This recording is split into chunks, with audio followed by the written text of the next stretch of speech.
ایک عورت تھی، کسی سے محبت ہو گئی، وہ سندھ جی راواسن بمبور جی راواسن، انہیں جو عشق لگو کیچ جے مانن سا، بلوچستان کے رہنے والوں سے اس کا عشق لگ گیا تھا، اس کی شادی ہو گئی تھی، وہ شہزادہ تھا۔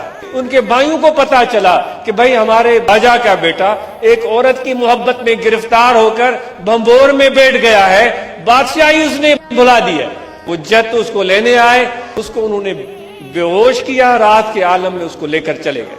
بٹائی صاحب فرماتے ہیں کہ سسوی کی اتنی محبت سچی تھی کہ وہ تنہا کمزور عورت اپنے شوہر کی تلاش میں نکلی اور چلتی چلی گئی، پہاڑوں سے، جنگلوں سے، میدانوں سے، بھوکی پیاسی ننگے پاؤں، اس کو کوئی ڈر ہی نہیں ہے۔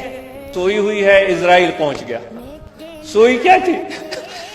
خواب میں اپنے محبوب کو دیکھ رہی تھی، اس نے آ کر اس کو جگایا، اچے اسرائیل ستی جاگائی سسوی۔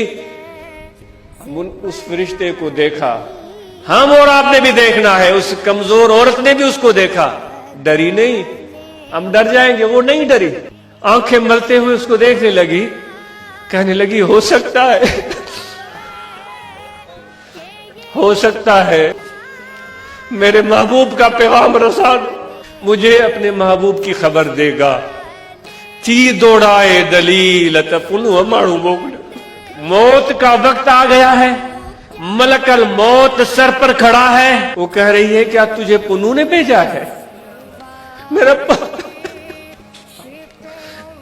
میرا پنو کس حال میں تھا؟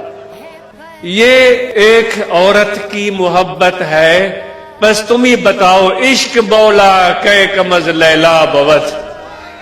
اے خدا کے عاشقو، اگر تمہارا عشق اللہ سے سچا ہے تو پھر اس عورت کو دیکھو جو مرنے کے وقت موت سے نہیں ڈر رہی ہے، اپنے محبوب کو یاد کرتی ہے۔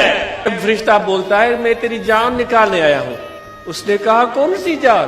وہ جان تو میرا پنو لے گیا۔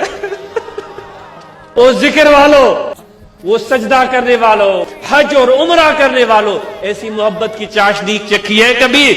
یہ باتیں نہیں ہیں، یہ حقیقت ہے۔ اگر تم نے اور مجھ نے اس حقیقت کو نہیں پہنچانا، زندگی ضائع ہو گئی، برباد ہو گئی۔